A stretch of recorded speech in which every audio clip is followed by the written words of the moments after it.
Meaning of hole in the heart. Hole in the heart. Hole in the heart. Hole in the heart. Hole in the heart.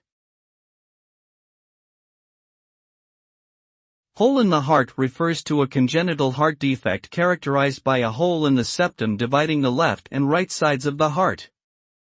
This can cause oxygen-poor blood to mix with oxygen-rich blood, resulting in oxygen-poor blood being distributed throughout the body.